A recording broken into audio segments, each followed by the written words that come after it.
የሆነ ነገር ሲባል ብሬክ እናርግ በቃ ዲቮርስ እናርግ ምን ይጠበስ ታዲያ ካላችሁ ምንም አትጠብሱም እንደዚህ እኮ አልነበረም እንደዚህ አውጣውጭቆቹ ኧረ አይንህ እንዳታጠፋው የሆነ ሰውዬ ቤት ውስጥ እንደዚህ ነህ እንዴ ማታ ማታ ይሄ ሰውዬ እንደዚህ አይነት ሰውዬ ነው እንዴ የምትሉ ሰውዬ አወላልቆ ብቅ ይላል አሁን ብዙ ጊዜ ቤት ውስጥ ችግር የሚፈጠረው ልክ ጎዶሎውን ሳይ ብትን ይላል ሰውነቱ ከዛ በዛ ጎዶሎ ባየው ችግር ምክንያት ፍቅር መስጠት ያቆማል በጎዶሎ ነገር ፍቅር ይሰጣል አዎ ይሰጣል የሌለውን እንዳለ አድርጎ የሚቆጥር ጌታ እንዳለው ሁሉ እኛም የሌለውን እንዳለው የቆጠረን ሚስታችንን ባላችንን እንድንወድ ይፈልጋል ማድረግ ያለብኝ ወይም ጋብቻዬ ጤነኛ እንዲሆን ምን ላድርግ የሚል ርዕስ ያዙ አንድ ሰው ጤነኛ እንዲሆን አንድ ግለሰብ ጤነኛ እንዲሆን ምን ያድርግ ሲባል ንጽህናውን ይጠብቅ ኤክሰርሳይዝ ያድርግ አይደል የሚበላውን ነገር ይምረጥ አይደል ንጹህ መኝታ ያገኝ ምናምን የሚባል ነገር አለ አንድ ሰው ጤነኛ ሆኖ እንዲኖር የሚያደርገው የተሟላ ነገር ሲያገኝ ለራሱ ዋጋ ሲሰጥ ክብር ሲሰጥ ያገኘውን ማግበስበስ ሲያቆም ልክ እንደዚህ ትዳርም በጤንነት በደስታ ብዙ አበባ በተናችሁ ብዙ ቸኮላትና ፎቶግራፍ ያለበትን እንትዳችሁ ለህዝብ በተናችሁ የቴንኪው ካርድ ለማት ሰው ሰጣችሁ በረጅሙ በቀጭኑ በወፍራሙ አለ እንደዚህ ይሰጡኛ እንኳን አልነበረንም ጠር ብልጭ ነው የምታረገው በሱ አይነት ካሜራ ነው እና የተጋባ ነው እና ፎቶዎች በሙሉ አንቺ ታቂዋለሽ አንቺማ ታቂዋለሽ እናቴ አንቺ ኮዳክ ምናምን ላይ ነው የነበርሽ ምክንያቱም እዚህ ቤት ኃይለኛ ጨብሲ ጨባሽ ነበረች እሷ ሞንዶ ክለብ ነበረ ጊዜ ቀውጢ ከተማ እንትን ነበር ዛሬ ነው ያርገው ከልጆቿ ጋር ስሙን ትባርካለች እግዚአብሔር አጨብጭቡላት እስቲ እውነት ደስ ይላል እዚህ ቤት የሰከረ እዚህ ቤት የተጫጫሰ እዚህ ቤት ብዙ ነገር ያደረገ ሰው ዛሬ ቁጭ ብሎ እግዚአብሔርን ቃል ይሰማል በጣም በደስታ ትዳርን ይዛችሁ ከጓደኛችሁ ጋር ተግባብታችሁ ከምትወዱት ሰው ጋር አብሮ ለመኖር ዲሳይድ አድርጋችሁ ጋብቻ መስርታችሁ ሰርጋችሁ ቀን እንዳልኩት ቴንኪው ብላችሁ ለሰው ሁሉ አድላችሁ ከዛ ወደ ቤት ገብታችሁ 4 ሳምንት ከኖራችሁ በኋላ 5ኛ ሳምንት የምትሉት ከሆነ የምትዘጋጉ ከሆነ የምትደራረጉ ከሆነ የምትደባበሩ ከሆነ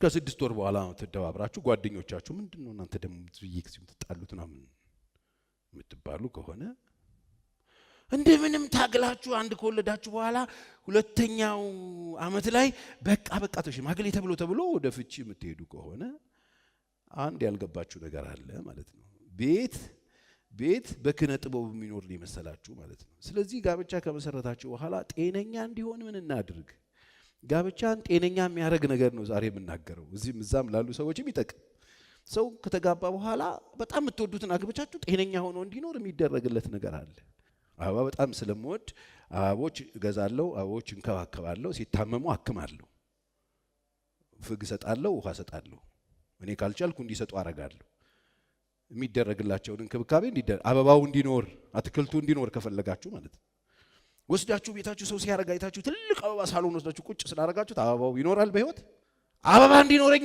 ምንድነው ማድረግ ያለብኝ አጠጣ ወቅቱን እየጠበቅክ ስጣ ተንከባከባ ፀሐይ እንዲያገኝ አድርገው ፍግ ስጣው አበባው እንዲኖር የምትፈልግ ከሆነ አበባውን ወደ ቤት ማስገባት በቂ አይደለም አበባውን ትንከባከበዋል በየጊዜው የሚደረግለት ነገር ታደርገዋል ትዳርም እንደሱ ትዳርን መጥፎም ጥሩ ማድረግ እንችላለን የወሰድነው ሰዎች ስለዚህ ጥሩ እንዲሆን አሪፍ እንዲሆን ቤቴ ምን ላድርግ የተባለ እንደሆነ የሚደረግለት ነገር እኮ ነገራችሁ ከመጋባታችን በፊት ብዙዎቻችን ማናያቸው ፓርቶች አሉ በቃ የሰውየውን ኔጌቲቭ የሆነው ነገር ማየት አይፈልግም በቃ ምናስበው መጋባት ጥር 26 ምናምን ነው የሲቲዩዋ ሌላው ጎዶሎ ምናምን ትክክለኛ ያልሆኑ ፓርቶቿ ምናምን ማየት አንፈልግም በቃ ምናስበው በቃ አንዴ እሺ ተባብለናል ወደ ሜሬጁ መተን ሰርጉን ድግሱን ጉዳዩን መፈጸምና ወደ ቤት መግባት ብቻ ነው ምናስበው ከገባም በኋላ ምን እንደሚደረግለት ብዙዎቻችን ትኩረት ስለማንሰጥ ምንድነው የሚደረገው ቤታችን አሪፍ እንዲሆን ካላችሁኝ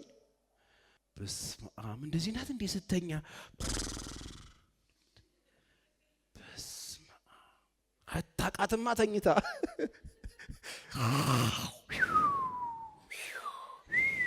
ሚዞዬ ነው በስመአብ እንዴ ነው እንዴ ሲያወራ በማል ማለት ይላል እንዴ ብላሱ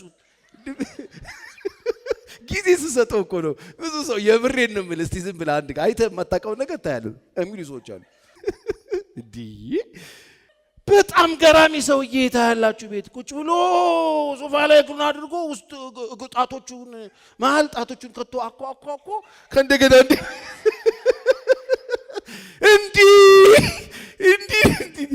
እንዴት አይነት ስቃይ እንዳለ ይህን እንዴት ስታረግ አታየውም? ባዶ እግሩን ይታየዋለሽ። ጭራሽ ካልሲን እንደ ቦቲ ታቆማለህ እንዴ? ታጥብም እንዴ? አንዳንድ ሰው ካልሲ ድርቅ እስኪል አድርጎት አስገራሚ ነገር ቤት ስትገባ ታያለህ። ብዙ ሰው ደምብር ይልና ሻንጣዬን የት ነው ያልኩት ብሎ ላጠረ። ምንድን ነው ማርገው ካላችሁ ወደ ጋብቻ ከገባችሁ በኋላ ማት ጎዶሎ ያልጠበቃችሁት ክፍተት ስታዩ በተቻለ መጠን በጎዶሎ ነገር ላይ ቢሆን ፍቅርን ለመግለጽ ሞክሩ።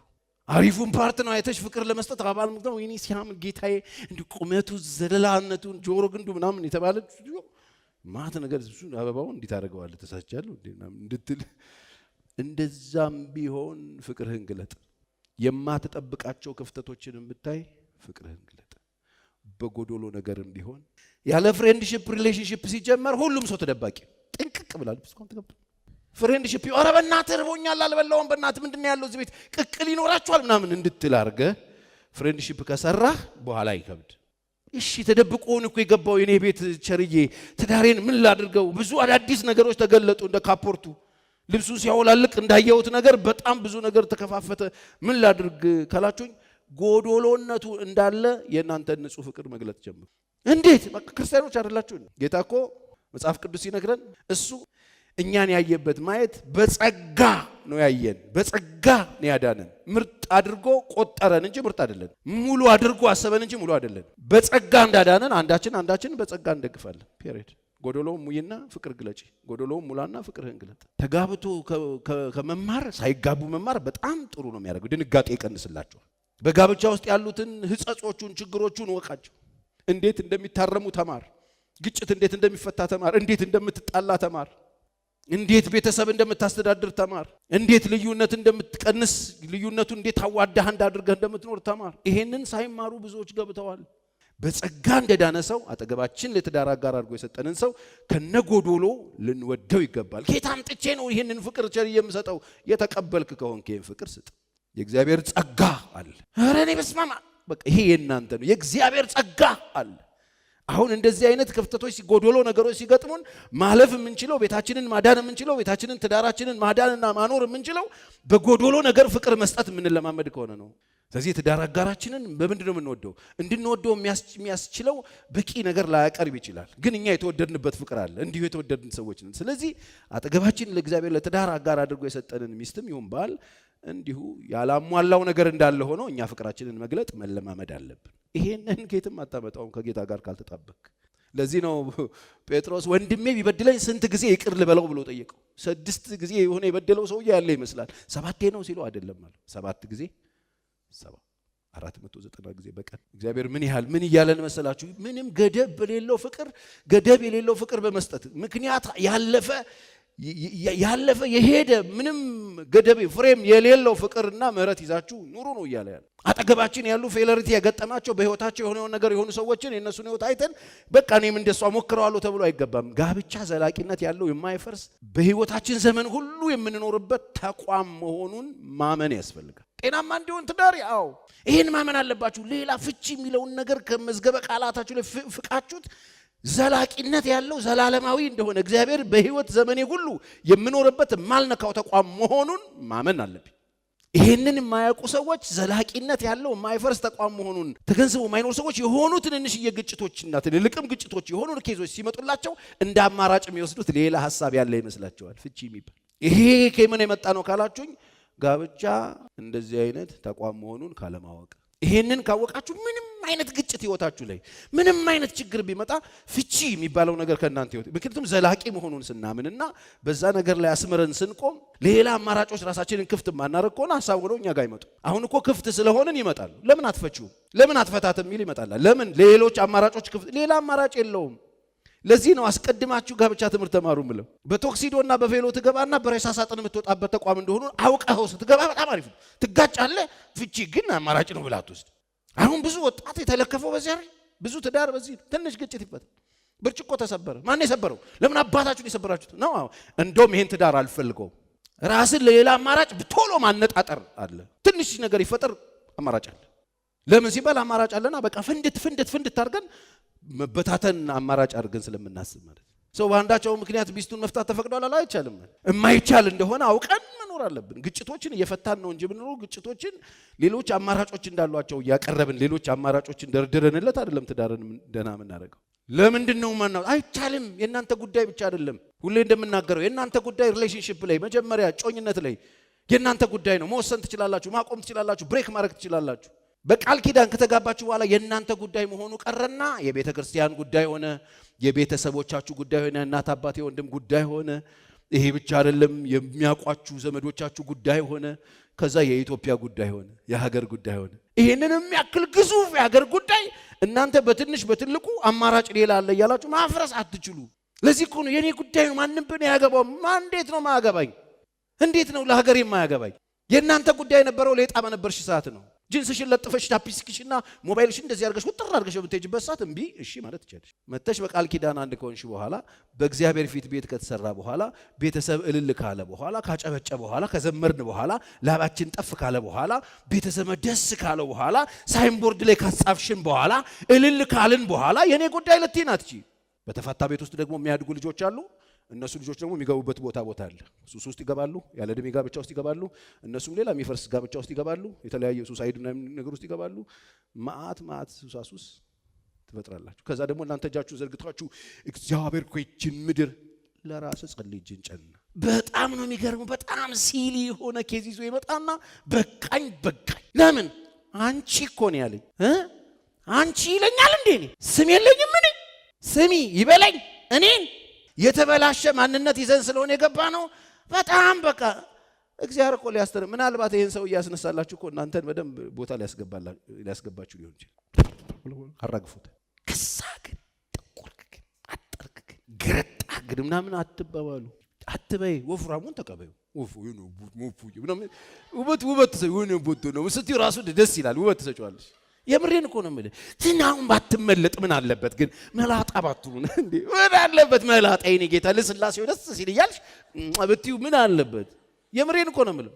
ካገባ በኋላ አታስብ። ከማግባት በፊት ነው የሚታሰበው። ካገባ በኋላ አስበህ ታገባለህ እንጂ አግብተህ አታስብ። እና ቤት አስገብቶ ሳይለንት አላየሽም? ብርቱካን ስስቅ አፏን ቆጠባል። 3 ጥርሷ እንኳን አይታይም። ያለች አቦሪ ዝም ብለሽ ሳቂ። አሁን ይሄን ሰውዬ ብናገኘው አስቢ። በሰላም እየሳቅሽ ቤቱን መኖር በጣም እኮ በሽታ አለ። መቀበል ይዞ ጣውት ይዞ ስለሆነ የሚገባው በዛ በያዘው ሰውዬ ነው የሚለካው። አጎራረስሽ ኧረ በእናትሽ ምናምን የምትል ከሆነ ሁሌ ክሪቲሳይዝ የሚያደርጉ ሰዎች አሉ። እንደሱ አይደረግ። ያላትን ተቀበል። ባላት ነገር ኢንጆይ አድርግ። ምንድነው ያላት? ሙያዋን ተቀበል። የሌላትን አትጨቅጭቅ። በሌላት ነገር አትነዝንዛት። ያላትን ነገር አፕሪሼት አድርግ። ባላት ነገር ቴንኪዩ በል። ባላት ነገር አመስግናት። ማንነቷን ተቀበለው። አይደንቲቲዋን እግዚአብሔር የሰጣትን ስብዕናዋን ተቀበለው። ሌላ ልትሰጣት አትችልም። ከለሯን ተቀበለው። ቁመቷን ተቀበለው። ጾታዋን ተቀበለው። ሌላ እንድትሆንልህ አትፈልግ። ሊጥ አይደለም አቡክተህ እንደፈለክ የምትሰራው አይደለም። ሰው ኦልሬዲ የተሰራ ነው። ሰው እግዚአብሔር የፈጠረውን ማንነት ተቀበሉ። ቅንድብሽ ምናምን አትበል፣ ተቀበለው።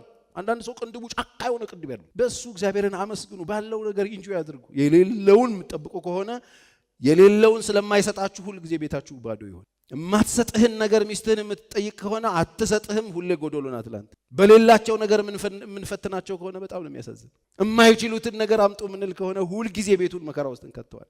ቤቴ አሪፍ እንዲሆን ምን ላድርግ? ሚስቴ ያላትን ነገር ልወቀው። ሰውየው ልደት አያውቅም፣ እናቴ አንቨርሰሪ ምናምን አያውቅም። እሱ መሮጥ ነው፣ መነገድ ነው፣ ልጆች ማስተማር ነው፣ ቤት መስራት ነው፣ መሬት መግዛት ነው። ልደት ምናምን ትያለሽ እንዴ? እሷ ዜብራ ለብሳ ምናምን ጉርጉር ረጅም ቀሚስ ለብሳ ቁጭ ብላ ትጠብቋለች። ሰውየው የለም ወንድሜ ንግድ ነው፣ ስብሰባ ነው፣ ቼክ እንዳይመታ መሯሯጥ ነው። እሱ ኑሮ ነው። እሷ ደግሞ እንደዚህ ተንጠልጥላ ረጅም ቀጭን ቀሚስ ለብሳ ዜብራ ለብሳ ሻጢ ተያይዛ ጸጉሯን በትና አራት በሻማ ልትበላ እሱ እናቴ መሸታ ጦርነት። ቆይ ይሄ ሰውዬ ምን አድርግ ነው የምትዩ? የማይሰጥሽን እኮ ነው አምጣ የምትዩ አሉ። አደን አትክልት ሲጨፈጨፍ ደስ አይለኝም የሚል ሰውዬ።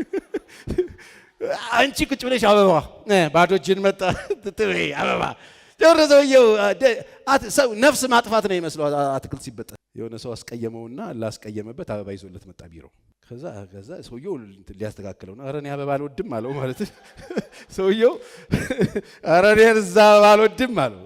ይቅርታ ይመጠየቃላል በቃ ቢሆንም ብሎት ቢሮ ጥሎ ሄደ። ከዛ ሲያየው አበባውን እዛ ቢሮ ነገም ከነገ ወዲያም ሊያየው ነው። ስለዚህ እስቲ እንደ ሰዎቹ እኔም ቤት ይዤ ልሂድ ብሎ ቤት ይዞ ሄደና ሳሎን ቁጭ አደረኩት አለ። ጠዋት ነው እኮ ቢነግረኝ ቁጭ አደረኩት። ከዛ ይሄን አበባ አንተ አልገዛኸውም አለችው ሚስት። እንዴት አላት? ኧረ አንተ ምን በወጣ ማን የሰጠህ? አወቀችበት። በቃ ያስታውቃል እኮ የራሱ ያልሆነን አበባ ይዞ የሚመጣ ሰው ታውቃለህ። በቃ እንትኑ ያዝ ያለው ሰው እየጠፍቶበት ነው ይመስለው። ያስታውቃል። አያያዙን ራሱ አያውቀውም። አበባውን ጉያ ውስጥ ከቶት እንጨቱን ይዞ ሊመጣ ይችላል። እንደዚህ አይነት ሰዎች አሉ። እንደዚህ አይነት ሰዎችን ብዙ አትጠብቁባቸው። እሱ ሰውዬ ባዶ እጁን አበባ ሳይዝ መጣ ይባላል እንዴ? ካመጣም ግራዋ ነው ይዞልሽ ይመጣ። እናትየውን ስራ ማጠቢያ ከትየቦጌ ጋምጣተ የሚያቅልሽ ነገር የለም። ኦኬ ይሄ እኮ በጣም ጥሩ ነው ለእንስራ ብሎ የብሬን ነው የምልህ። ብዙ ሰው እኮ በጣም እኮ የሌለ ነገር እኮ ነው። በቃ ስማርትፎን ስትይዥ የሆነ በቃ ትልቅ ቤት ምናምን ስትገቢ ሁሉ ነገር የተረሳ መሰለሽ አይደል? ሰው እኮ ያደገበትን ይዞ ይመጣ። ይኸው ንግግርሽ ትናንትም ነገርኩሽ፣ ዛሬም ነገርኩሽ፣ ነገም ነገርኩሽ የሚል ሰው ነቀላችሁት ይንቀላችሁ፣ ገለበጣችሁት ይገልብጣችሁ ምናምን ያለ እየተራገቡ ነው የሚገባ ሰው ይላል። ሀያቱን ቁጭ ሀያቱን ይሆነ ቤት ያሪፍ እንዲሆን ይህቺ ሴትዮ አይደለም የምትቀየረው፣ እቺ ሴትዮ አይደለም የምትቀየረው፣ አንተ ነው የምትቀየረው። ድርቅናህን ቀይር እስቲ። ይሄ በቁጣ ላይ ዝፍዝፍ የምትለውን ነገር እስቲ ቶ እስቲ ላላ በል እስቲ። ገብተህ ውጥር አድርገህ እዛ ጥግ ድንኳን ሰርተህ መተኛትን ተውና ራስህ ላይ መስራት ስትጀምር እንደዚህ ነው የምትሆን። እኔ ድሮም እንደዚሁ ነኝ ይላል። ድሮም ከዘጋው ዘጋው ይይዛል። እኔ ድሮም ጠይቀው ጓደኛዬ አብሮ አደገኝ አብረን ከልጅነት ዘጋው ማለት ዘጋው ተው እንጂ ዘጋ በቃ ዘጋ በቃ ዘጋ። በስነ ስርዓት በደንብ ይዘው የሚቀጠቅጡ ባሎች አሉ። ሐኪም ቤት እስኪሄዱ ድረስ የሚደባደቡ። አንተ ወንድ መሆን ነው? በጣም ጎበዝ ጀግና ተደባዳቢ አሸናፊ መሆን ነው? ተው። አምላኬ እጅ ላይ ከገባ ዱቄት ነው የሚያደርግ። ራስን ቀይር። እጅ እንደዚህ አይደረግም። ሚስት ላይ አይደበደብም። ሚስት ራስን ቀይር። በቃ አይነካም። ሚስት የልጆቼ እናት አትነካም። ምስኪን ሚስት አትነካም። በልና እስቲ ራስ ላይ ስራ። አይሰደብም። ሚስት አይዋረድም። ሚስት አይጎዳም። ልጅ አይጎዳም። ሚስት ምን ላድርግ ቸርዬ? ግልጹ ነው። በተቻለ መጠን እርስ በርሳችሁ ግልጹ ነው። በተቻለ መጠን ምንም ነገር አትደባበቁ። በአንድ ጊዜ አይመጣም። አይኖ ኑሯችን ድብብቆሽ ነው። ሰው ኪስ ውስጥ ነው ፍራንክ ቆጥሮ ራሱ የሚያወጣው። የራሱን ብር አውጥቶ መቁጠር አይችልም። ብዙ እዚህ ውስጥ ነው የሚፈለፍለው። መባ እንኳን ሲያወጣ አይተዋል።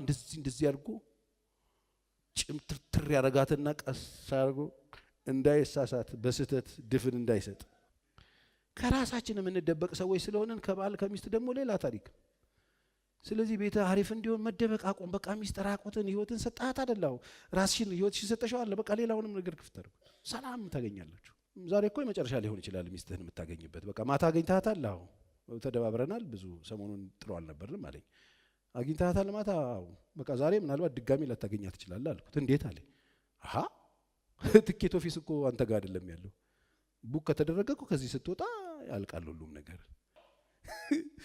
እንዴት ሁሉንም ነገር ከባል? ምክንያቱም አንዳንድ ኬዞች አሉኝ እኔ ድንገት ኮላፕስ አድርጎ መጋገር የማይችሉ ሰዎች ይፈጠራሉ። ብሩ እንኳን የት ጋር እንዳለ የማይናገሩ የኛ ሀገር ሰዎች እኮ በሽታ በጣም ጥልቅ የት እንኳን ባንክ እንዳደረገው አይ ነገር። እውነቴን እኮ ነው። መንግስታቶቻችን አላያቸውም ሲሰርቁን ራሱ የት እንደሚያስቀምጡት። እዚህ እንኳን አካባቢ ፈልገን እንኳን እንዳናገኘው እንደ ድሮ ባላባት እዚህ ቆፍረው ቢቀብሩት እኮ ቆፍረን እናገኘዋለን። ሩቅ ስዊስ ባንክ ምናምን ይቅርብ። እኔ ለአንተ ብዬ ነው አሪፍ ትዳር እንዲኖር በነፃነት ብትገባ ብትወጣ አይሻልም? እኔ ከ20 ብር 10 ብር እየደበቅኩኝ 10 ብር የምደብቀው ከሷ ወስጄ ሌላ ነገር ላደርገው አይደለም፣ ነገ ከቤት እንዳልወጣ ብዬ የዛሬን ሰጣታለሁ። በቃ 10 ብር ወጪያችን የነበረ ጊዜ በሱ ምናምን ታደርጋለች። ከዛ ውዬ አድርና ነገ ደግሞ ስለ ነገ ሰጥቼ ነገ ለመዋል ነው።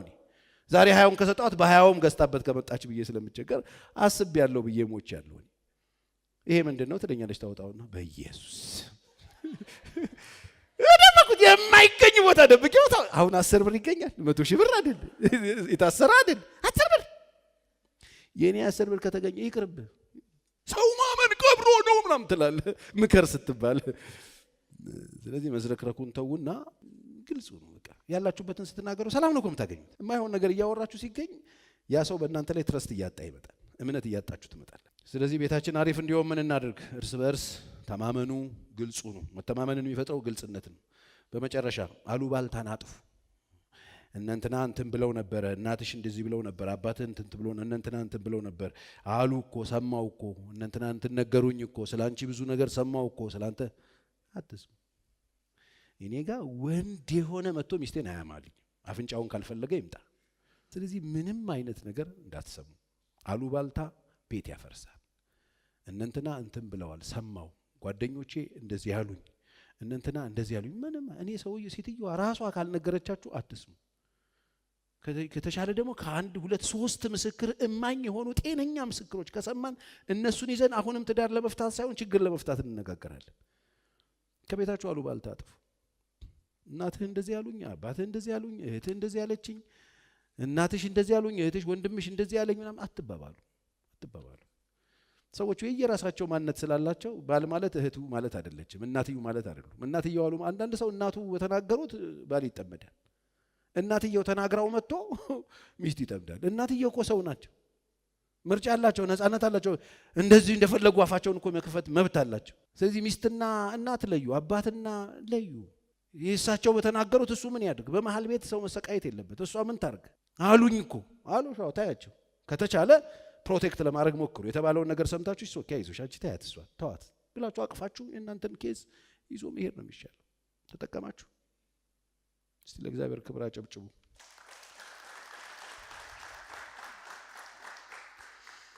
በመጨረሻ እኔ አሁን ሰሞኑን እያደረግኩ ያለሁት ይህንን ነው። ባለትዳሮች በየቤታችሁ ሆናችሁ የምትሰሙኝ፣ እዚህ ያላችሁ የምትሰሙኝ፣ ከባልና ከሚስቶቻችሁ ጋር ቤት ሄዳችሁ ተያያዙና እኔንም ያለኝንም ነገር ሁሉ እሰጥሃለሁ ተባባሉ። ተሰጣጡ። ቤታችሁን ናይስ ያደርገዋል። ብዙ ሰው የሰጠው አንድ ነገር ብቻ ነው፣ ማታ ማታ አልጋ ላይ፣ ሌላውን አይሰጥም። ለማለት ሰጠው ነው። ስለዚህ አስብበት። ራስህን ከሰጠ ያለህንም ነገር ስጥ። ቤትህን እንዴት ሸጋ እንደሚሆን፣ እንዴት የምትስቅ ሚስት እንደሚኖርህ፣ እንዴት ኢንጆይ የምታረግ ሚስት እንደሚኖርህ፣ እንዴት ልጆች አሴት እንደሚያረጉ፣ አንተ ራስህ እንዴት ሪላክስ እንደምታረግ አትጠራጠር። በጣም አርነት ነው የምትወጣው። ወደ ቤት ስትሄድ ሪላክስ አድርገህ ትሄዳለህ። ነፃ ወጥተህ ትሄዳለህ። መኪና ቢገጭ ምንም ችግር የለውም። ምንም ሳታርግጥ ሳትሆን ግን ብትሞትስ? አሰብከው እዛ እንትን ያለው